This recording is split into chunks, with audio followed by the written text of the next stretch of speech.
Alors, un seul rapport d'impôt administré par Québec, est-ce que c'est faisable? Qui y gagnerait au change? Qui y perdrait au change? Pour en discuter, je retrouve Alain Dubuc, économiste évidemment bien connu, professeur au HEC Bonjour. à Montréal. Bonjour Alain. Bonjour. Je vous demande d'entrée de jeu, qu'est-ce que vous en pensez, vous, du rapport d'impôt unique et d'une perception donc unique d'impôt faite par le Québec? C'est que il y a deux questions dans votre question.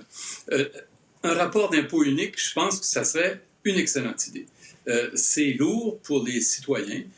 Ça crée une industrie de la fiscalité, des comptables, de logiciels. Ça crée des délais, ça crée de la bureaucratie. En fait, ça serait mieux pour tout le monde si on faisait une seule déclaration d'impôt, surtout qu'il s'agit de deux systèmes fiscaux, celui du Québec et du Canada, qui sont extrêmement proches l'un de l'autre. Et ça simplifierait la vie, ça aiderait les gens à respecter les règles de l'impôt, ça réduirait les délais.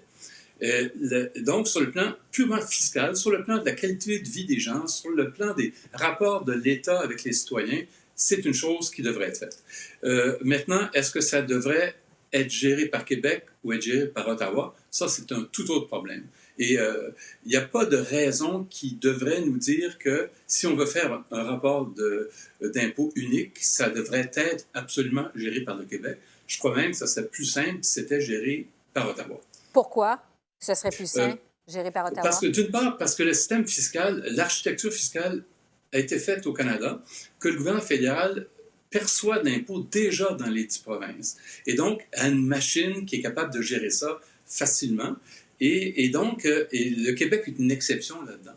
Et d'une part, ça serait simple parce que la machine existe. Et d'autre part, la seule raison pour laquelle on demanderait à Québec de le faire plutôt qu'au gouvernement fédéral, c'est pour des raisons qui n'ont rien à voir avec la fiscalité, qui sont beaucoup plus liées à la façon dont le Québec se perçoit au sein du Canada.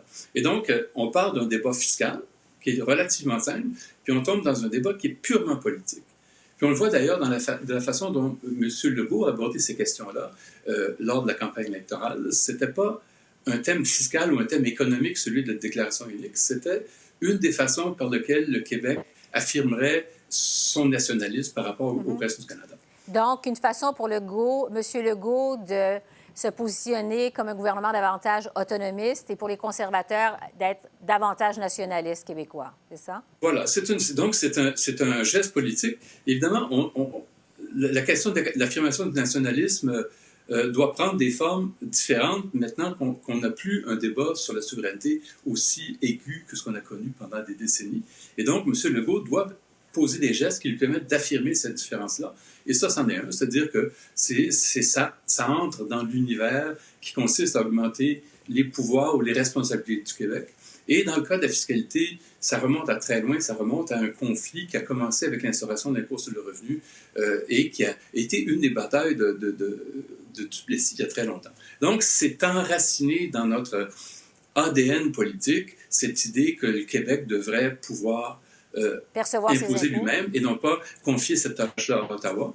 Et ça a été renforcé dans tout le débat sur la TPS il y a 20 ans, 25 ans, où le Québec a commencé à gérer la TPS fédérale. Et donc, ça crée un précédent qui dit que puisqu'on l'a fait pour la TPS, on devrait naturellement le faire pour l'impôt sur le revenu. Oui, parce qu'on le fait pour la TPS, vous avez raison, depuis 1991. Ça a été compliqué au départ, mais maintenant, c'est très simple. Alors, c'est le Québec qui perçoit la TPS et la TVQ, renvoie la TPS à Ottawa, et ça se fait bien. Donc, c'est un peu l'argument des pro-déclaration de revenus unique perçue par le Québec.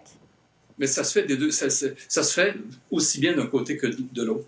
Dans le cas de la TPS, la différence, c'était que Ottawa n'avait pas de machine pour imposer une taxe provinciale à l'époque. Le Québec était la seule province qui était intéressée à adopter le modèle fédéral. Et donc, ça a été une monnaie d'échange. Le Québec gérait la taxe et Ottawa réussissait à convaincre une province d'appliquer à la taxe provinciale le modèle de la TPS. Donc, il y avait un donnant-donnant qui explique cette situation-là et qui n'existe pas dans le cas de l'impôt sur le revenu, sauf pour un parti. Là, on retombe dans la politique, on n'est pas dans la fiscalité, qui dirait c'est une façon de gagner des points au Québec. Bon, parce qu'il faut quand même être bien clair, Alain, que ce que veulent les conservateurs, comme la CAQ à Québec, c'est que ce soit donc le Québec, on vient de le dire, qui fasse la perception des impôts et qui, par la suite, renvoie à Ottawa sa part des revenus. Donc, Ottawa ne perdrait pas d'impôts au change, collecterait pas moins d'impôts sur le revenu, moins de revenus fiscaux, si on avait cette perception-là, un seul rapport d'impôt fait par le Québec. Il faut être clair là-dessus. Tout à fait. Et ça joue des deux côtés. Et si Ottawa percevait l'impôt sur le revenu, il n'y aurait aucune perte de revenus pour le Québec non plus.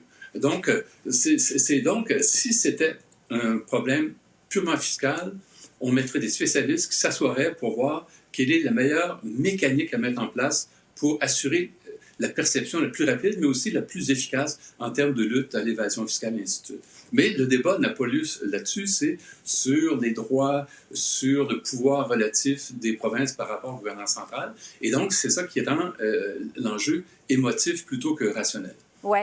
Donc, la motion qui a été déposée pour ce rapport d'impôt unique administré par le Québec, par les conservateurs cet après-midi aux communes, tout de suite, ça a été une fin de non-recevoir par les libéraux.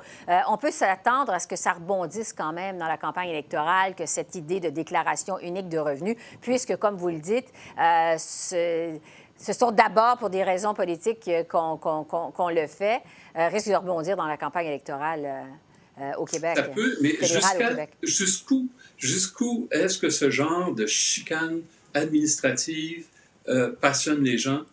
Je n'en sais rien. Il est possible que ça peut devenir un enjeu si, par exemple, Justin Trudeau défend sa position d'une façon maladroite sur le plan de l'expression. Ça lui est arrivé un certain nombre de fois. Parce qu'en soi, ce que les gens voudraient, c'est avoir une déclaration. Je pense qu'ils sont très peu préoccupés de savoir à qui ils enverraient. De toute façon, ils en envoient déjà aux deux. À qui ils l'envoient, je ne pense pas que ce serait un argument très puissant. Mm-hmm. Il y a un débat fiscal qui vient par-dessus ça, qui a été évoqué au Québec, c'est que si le Québec laissait Ottawa gérer l'impôt sur le revenu québécois, le Québec perdrait le contrôle sur ses outils fiscaux. Je ne pense pas que c'est correct non plus, en ce sens qu'on le voit en ce moment ailleurs au Canada. La déclaration fédérale est une déclaration unique, mais il y a des annexes provinciales et les provinces peuvent insérer tous les outils fiscaux qui leur sont propres, leurs barèmes fiscaux, leur taux d'imposition marginaux. Et donc, c'est tout à fait possible pour le Québec de rester lui-même sur le plan fiscal tout en confiant la perception à Ottawa. Et ce qui est difficile aussi, c'est qu'il y a un espèce de déséquilibre, dans le sens que si on fusionne, il va y avoir un problème d'emploi en quelque part. Soit à Québec, soit à Ottawa, selon qui gère. Il y a des milliers de personnes qui vont perdre leur emploi et c'est un problème réel auquel il faut faire face. Et je trouve que la façon dont le Québec aborde cette question-là manifeste beaucoup d'indifférence par rapport au sort des fonctionnaires fédéraux.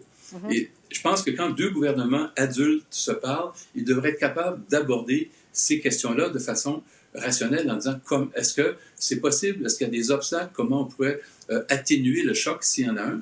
Et ce niveau de discussion-là n'est pas encore survenu parce que le débat se fait uniquement sur un mode politique. Et on verra comment ça résonne justement ces arguments-là pendant la campagne électorale. Alain Dubuc, merci beaucoup pour vos lumières. Merci. Merci, au revoir.